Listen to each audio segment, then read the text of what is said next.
Trademark, बिक्री के आधार पर बाजार।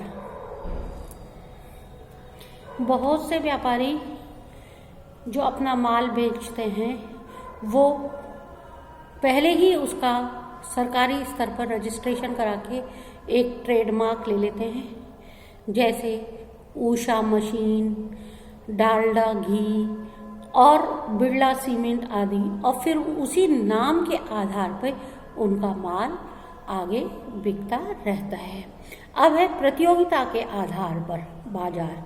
प्रतियोगिता के आधार पर बाजार को 3 भागों में बांटा जाता है।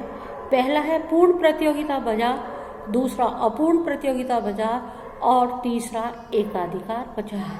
पूर्ण प्रतियोगिता बाजार वह बाजार होता है जिसमें क्रेता और विक्रेता की संख्या बहुत अधिक होती है और ये माना जाता है कि प्रत्येक क्रेता और विक्रेता को बाजार के बारे में मालूम होता है और बाजार में एक ही मूल्य और वस्तु का होता है, लेकिन ये काल्पनिक अवस्था है। व्यवहार में इस तरह का बाजार नहीं पाया जाता है। दूसरा है अपूर्ण प्रतियोगिता बाजार। अपूर्ण प्रतियोगिता बाजार में पूर्ण प्रतियोगिता का अभाव पाया जाता है। विक्रेताओं की संख्या अपेक्षाकृत कम होती है और उनको बाजार का पूर्ण ज्ञान भी नहीं होता, तथा बाजार के अंदर वस्तु जो है वो वस्तु भेदन अथवा गैर कीमत प्रतियोगिता पाई जाती है। एक ही वस्तु का मूल्य अलग अलग स्थान पर अलग अलग समय अलग अलग होता है, एक साथ नहीं होता है। एकाधिकार बाजार। एकाधिकार बाजार वह बाजार होता है जिसमें प्रतियोगिता नहीं होती है, या हम कहें ये प्रतियोगिता रहित बाजार होता है। इसमें वस्तु का एक ही उत्पादक या विक्रेता होता है। वह वस्तु को उत्पादन करता है और अपनी ही कीमतों पर उसकी पूर्ति करता है। इस वस्तु का कोई भी स्थापन वस्तु नहीं होती है और इसकी मांग आड़ी लोच अर्थात शून्य मांग होती है। वैधानिकता के आधार पर हम बाजार को 3 भागों में बांट सकते हैं: अधिकृत अथवा उचित बाजार, चोर बाजार और खुला बाजार। अधिकृत अथवा उचित बाजार वो होता है जिसमें सरकार के द्वारा जो दुकानें खोल दी जाती हैं, जैसे राशन की दुकानें।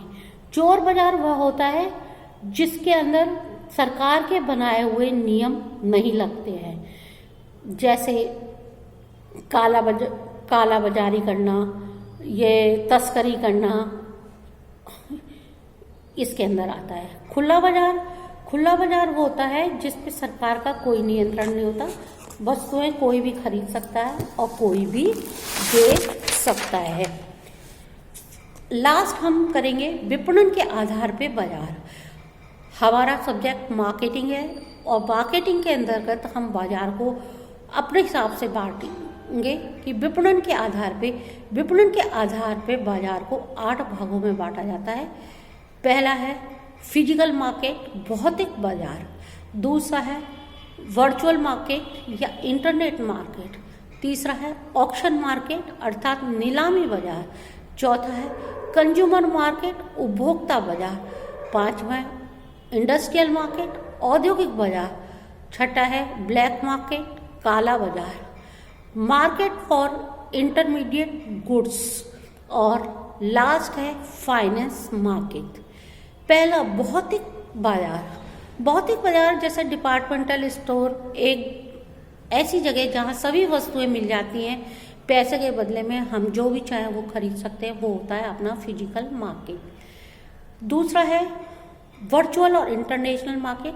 इसे आप अच्छी तरह से जानते हैं कि ऑनलाइन जैसे अमेजोन, फ्लिपकार्ट आदि। नीलामी मार्केट में आप ऑक्शन करते हैं, एक वस्तु लगा दी जाती है, उसकी सबसे कम कीमत निर्धारित कर दी जाती है और जो उसकी सबसे अधिक कीमत देता है हम उसको वस्तु को बेच देते हैं।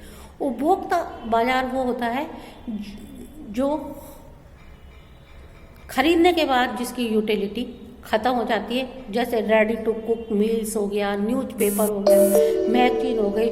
आरामदेह वस्तु जैसे फ्रिज, टेलीविज़न, कंप्यूटर, कपड़े, जूते, या hotel services, hairdressing, college, school, ये सारे उपभोक्ता बाजार के अंदर आते हैं। औद्योगिक बाजार वो बाजार होते हैं जहां पर हम ऐसे माल को बेचते हैं जो किसी इंडस्ट्री में जाकर वो वहां का रॉ मटेरियल बन जाता है और उससे फिनिश होके फिर बाद में मार्केट में वस्तु आती है। काला बाजार वो होता है जहाँ पे जो सरकार के कानून, जो नियम कायदे, जो हमारा कानून बनाया उनको छोड़ के उसके अलावा कार्य करते हैं, जैसे अवैध दवाइयों का बाजार, हथियारों का बाजार। इंटरमीडिएट गुड्स के लिए बाजार वो होता है जो कच्चे माल को बेचते हैं, जो आगे जाके फिनिश माल में परिवर्तित होता है। और वित्तीय मार्केट तो आप सभी जानते हैं, ये एक व्यापक बाजार है जिसके अंतर्गत शेयर, बॉन्ड्स आदि का व्यापार होता है।